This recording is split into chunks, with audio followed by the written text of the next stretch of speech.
You are locked in a stone cell beneath the greatest arena ever built.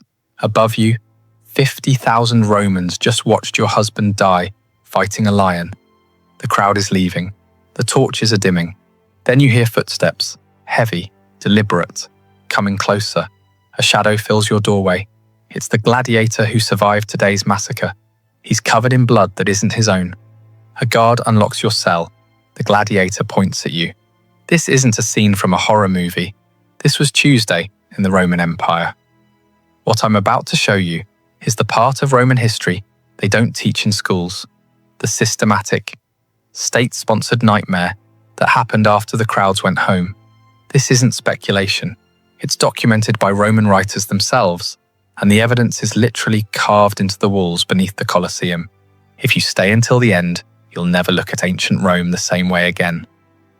Hollywood has been lying to you about gladiators for decades. Gladiator, Spartacus. These films show you the blood and the combat, the honor and rebellion. What they don't show you is what happened in the hours after the games ended, when the public spectacle transformed into something far more sinister. I'm talking about a system so disturbing that modern historians created a new Latin term to describe it: Victoria Carnalis, the carnal victory. Now, the Romans themselves never called it that, because to them it wasn't even remarkable enough to need a special name. It was just normal. Here's what we know for certain. Roman writers like Martial, Juvenal, and Seneca documented a world where conquered women were warehoused beneath arenas and distributed as prizes. Not metaphorically, literally handed out like rations to gladiators who performed well.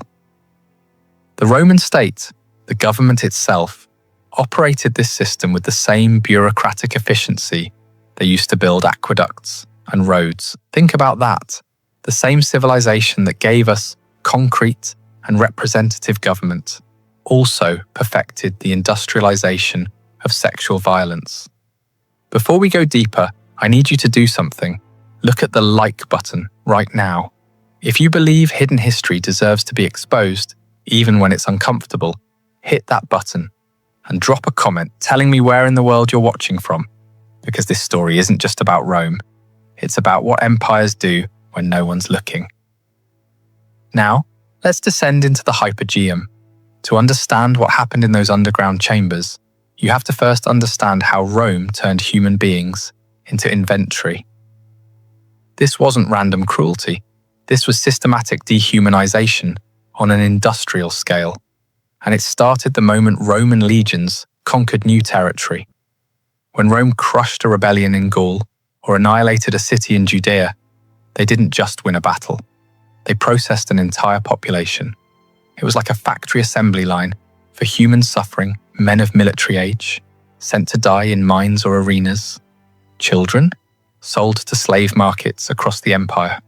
Women, designated as captiva, war prizes belonging to the state. Here's where it gets truly chilling. Under Roman law, these people weren't legally human anymore. They were classified as resque, things, property. The same legal category as furniture or livestock. A conquered woman had no more rights than a chair. You could do anything to her, and it wasn't even technically a crime, because you can't commit a crime against an object. But Rome didn't just dehumanize people through law, they dehumanized them through spectacle. The games weren't just entertainment, they were political theatre designed to psychologically dominate both the conquered and Rome's own citizens. When you watched a captured Germanic chieftain fight a lion, you weren't just seeing a man die, you were watching Rome demonstrate what happens to anyone who defies the empire. And during the midday lull, when the elite left for lunch, that's when things got truly sadistic. Historians call these fatal charades mythological reenactments, where condemned prisoners were forced to act out famous myths, except the deaths were real. The poet Martial, writing in the 1st century AD, describes these scenes with disturbing casualness, like he's reviewing a restaurant. He writes about a prisoner dressed as Orpheus, the legendary musician who could charm any creature with his song. They led him into the arena with a lyre, released a bear. Martial notes, almost disappointed, that this time the music didn't work, as the bear mauled the man to death while 50,000 people ate honeyed dates. In another passage, and I'm warning you, this is deeply disturbing, Marshall describes a woman forced to reenact the myth of Pasiphae, who mated with a sacred bull. For this prisoner, it meant being publicly assaulted by an animal in front of thousands of spectators until she died from her injuries. Read that again. The Roman state designed a system where human beings were raped to death by animals as lunchtime entertainment. This wasn't the sick fantasy of one mad emperor. This was decades of standard operating procedure. Senators brought their children to watch. The events were advertised on walls throughout the city. Vendors sold snacks. Marshall himself notes that, whatever myth tells us, the arena makes real. But here's the thing that should terrify you. He's writing this as a compliment. He's praising the efficiency of the system. This was the environment, this industrialized bureaucratic machinery of cruelty that also processed conquered women into the reward system for gladiators. Now, let's talk about the men who received these rewards. Gladiators existed in a bizarre contradiction that Rome never fully resolved. They were simultaneously the lowest and highest members of society, slaves with less legal status than a dog, but celebrities whose faces appeared on mosaics and whose names were graffitied on walls by adoring fans. Women of the aristocracy were obsessed with them. Ancient graffiti from Pompeii calls one gladiator the sigh of the girls and another the glory of the ladies. There are documented cases of noblewomen sneaking into gladiator barracks, paying off guards for private encounters. The gladiator Sergius apparently had affairs with multiple married patrician women, causing enormous scandals. Even stranger, their bodily fluids were commodified. Gladiator sweat was collected after fights, mixed with olive oil, and sold as an aphrodisiac and beauty treatment. Think about that level of celebrity worship. These are enslaved men whose perspiration is being bottled and marketed to the upper classes. But Rome lived in constant terror of these men. The Spartacus rebellion, which happened in 73 BC, was burned into Roman cultural memory. 78 gladiators had escaped, raised an army of 70,000, and nearly brought Rome to its knees. For 2 years, they humiliated legion after legion. When Rome finally crushed them, they crucified 6,000 survivors along the Appian Way, one body every 40 meters for 200 kilometers, a forest of crosses stretching from Rome to Capua. That trauma never left the Roman psyche. Every time a gladiator picked up a sword, every lanista who ran a gladiator school, every spectator in the stands, they all remembered that these men had once come terrifyingly close to burning Rome to the ground. So how do you control incredibly dangerous, incredibly valuable men who have legitimate grievances and the combat skills to act on them? You use a combination of brutal punishment and calculated rewards. Extra food rations, prize money, freedom after enough victories. But the sources hint at something else, something more primal: access to conquered women. The documentation here is frustratingly scattered. Roman writers mention it in passing, like it's too obvious to explain in detail. But when you piece together references from Marshall, Juvenal, and later sources, a pattern emerges. After a particularly impressive victory, particularly during the major games funded by the emperor or wealthy senators, gladiators who survived and fought well were given what ancient sources vaguely refer to as privileges of the victor. Modern historians, reading between the lines and cross-referencing with what we know about military rewards and slave management, believe this often meant access to female captives held beneath the arena. The process appears to have been chillingly bureaucratic. The gladiator would be brought down into the hypogeum, the vast underground network beneath the arena floor, still wearing his armor, still covered in the blood and sand of the arena. A ludus official or an arena administrator would act as an escort. They'd walk through tunnels lit by oil lamps, past the animal cages and the mechanical lifts, until they reached a specific section of holding cells. These weren't general prison cells. Archaeological evidence from various amphitheatres across the empire, Capua, Pompeii, even beneath the Colosseum itself, reveals small chambers with distinctive features: stone benches, iron rings anchored into walls at waist height and near the floor, doors that lock from the outside. Some rooms show evidence of chains permanently mounted to the architecture. The women held in these cells were called captivae damnati, condemned war captives. They'd already been processed through Rome's bureaucracy of conquest. Their names were recorded in ledgers by officials called commentaries, who tracked state property. Each woman was assigned a number and a category based on her origin: Germanica, Britannica, Parthica. The gladiator would be shown a row of cells. Some accounts suggest he could choose. Others imply women were simply assigned, like equipment being checked out of a warehouse. Either way, a guard would unlock the designated cell. The woman would be brought out, or the gladiator would enter. The door would be locked again. What happened next isn't described in explicit detail in surviving sources, but it doesn't take much imagination. The architecture tells the story, the texts won't.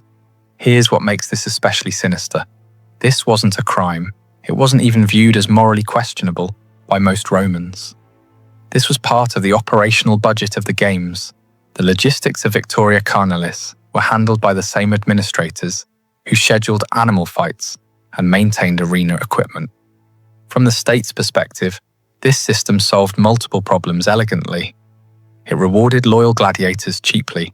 Conquered women cost the state nothing, as they were already classified as spoils of war. It reinforced the gladiator's sense of power and privilege without actually giving him any real freedom or authority. And it sent a message to both the gladiator and the conquered people. This is what Roman dominance means. Your victory in the arena earns you the same right the emperor has: absolute power over the conquered. One Roman writer, whose name is lost, but whose work is quoted by later historians, put it bluntly: the victor claims his prize in the same manner the empire claims its provinces, by right of conquest. Let's talk about the physical spaces where this happened, because the archaeology is damning. When archaeologists first excavated beneath the Colosseum in the 19th century, they were primarily interested in the impressive engineering, the elevator systems that lifted animals to arena level, the complex tunnels for moving personnel and equipment. But as excavations continued, they found something they didn't expect: specialized chambers that served no obvious logistical purpose. These rooms are small, typically 10 to 15 square meters. They're located in a separate section of the hypogeum, away from animal cages and gladiator-ready rooms. Their distinctive features are what make modern archaeologists uncomfortable. Stone benches line the walls, but unlike benches in other chambers, these are built at a specific height. Iron rings are anchored into the walls at multiple heights, some at floor level, some at waist height, some higher. The doors are heavy wood reinforced with iron, and they lock from the outside. The walls in several chambers show evidence of scratching, desperate fingernails trying to dig through solid stone. The Roman historian Cassius Dio, writing in the 3rd century AD, mentions that beneath major amphitheatres were chambers for those awaiting their use. The phrasing is deliberately vague, but in context he's discussing the logistics of the games, specifically the management of human resources. But the most disturbing evidence comes from graffiti. In the hypogeum beneath the amphitheatre in Capua, the same city where Spartacus launched his rebellion, archaeologists found scratch marks on cell walls. Some are in Latin, others in languages from across the empire. Most are fragmentary, but a few are legible. One, written in crude Latin by someone clearly not a native speaker, translates roughly to, "I was Aemilia of the Brigantes. I saw my children killed, now I am nothing." Another, in what appears to be Celtic, has been translated as, "To any god who listens, let me die before tomorrow." These aren't the voices history typically preserves. Roman chronicles name emperors and generals, track military victories and architectural achievements. They don't record the names of conquered women catalogued as property, but the stones remember. The architecture itself tells us something crucial. This system was designed for efficiency and repetition. These weren't improvised assault locations. They were purpose-built, maintained facilities with specific design features meant to facilitate what happened inside them. Compare this to how Rome handled other aspects of gladiatorial management, and the pattern becomes clear. Gladiator barracks, animal facilities, weapons storage, every element of the arena infrastructure was carefully planned and standardized across the empire. The captivity chambers fit the same pattern. This was state-sponsored infrastructure for systematic abuse. Some historians argue we shouldn't read too much into these chambers, that they could have been used for various purposes, that we're projecting modern concerns onto ambiguous evidence. But when you combine the architecture with the literary references, the pattern of Roman military culture, and basic logic about how the system functioned, the picture becomes painfully clear. Now we have to confront the hardest part of this story, what this actually meant for the women trapped in this system. History is almost completely silent on their individual experiences. We don't have diaries, we don't have testimony. What we have are ledgers that list them as numbers and property inventories that describe them like livestock, female Germanic, approximately 20 years, good health, assigned to Colosseum holding. But we can reconstruct the nightmare from what we know about the conquest process. These women weren't random prisoners. They came from specific contexts of absolute trauma. When Rome conquered a region that resisted, say during the Dacian Wars or the suppression of the Britannic revolt led by Boudicca, the aftermath was methodical Roman military procedure dictated that after the final battle, the civilian population would be processed. Men of fighting age were killed or enslaved for hard labor. Children under a certain age were separated and sold to slave markets in the East, where they'd never see their homeland or families again. Women of childbearing age were designated as captivity and transported in chains to holding facilities. For a woman in this situation, the journey to the arena was already a descent through multiple circles of hell. You'd watched your village burn. You'd seen your children torn from your arms, screaming. You'd been chained to dozens of other women and marched hundreds of miles to Rome. You'd been stripped, examined like livestock, assigned a number, and locked in a cell beneath the greatest monument to the civilization that destroyed everything you knew. The waiting was its own form of torture. You could hear everything. The roar of the crowd above, as people you might have known were executed in creative ways for entertainment. The screams of animals being slaughtered. The cheers when a gladiator delivered a particularly skillful killing blow.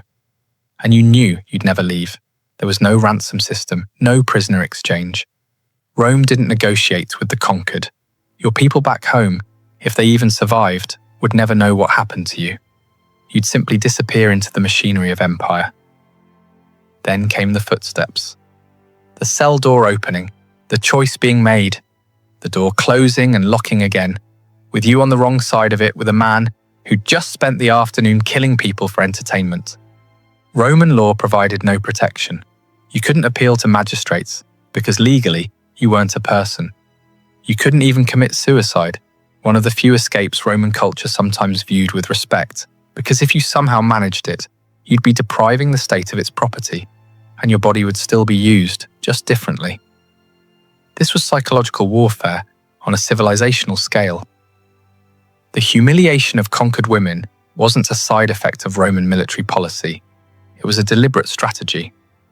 The goal was to break the spirit of resistance so thoroughly that future generations wouldn't even dare to think about defying Rome. Ancient sources make this explicit. After crushing the Jewish revolt in 70 AD, the historian Josephus records that Romans deliberately took Jewish women to be distributed among the legions and the games, specifically to demonstrate to survivors that not only had they lost their sovereignty, but they'd lost any ability to protect their families. The message was clear: resist Rome, and this is what happens to your daughters. But occasionally, this system broke in unexpected ways. For all its industrialized cruelty, Rome was obsessed with maintaining certain fictions about itself. The empire saw itself as bringing civilization and order to the barbarian world. This self-image required that some horrors remain hidden, which brings us to an event that forced the system into uncomfortable visibility: female gladiators. On extremely rare occasions, women fought in the arena itself. Ancient sources are conflicted about who these women were. Some were clearly slaves forced to fight, but others appear to have been noble women who, in a culture that gave women almost no agency, saw the arena as a perverse form of power and celebrity.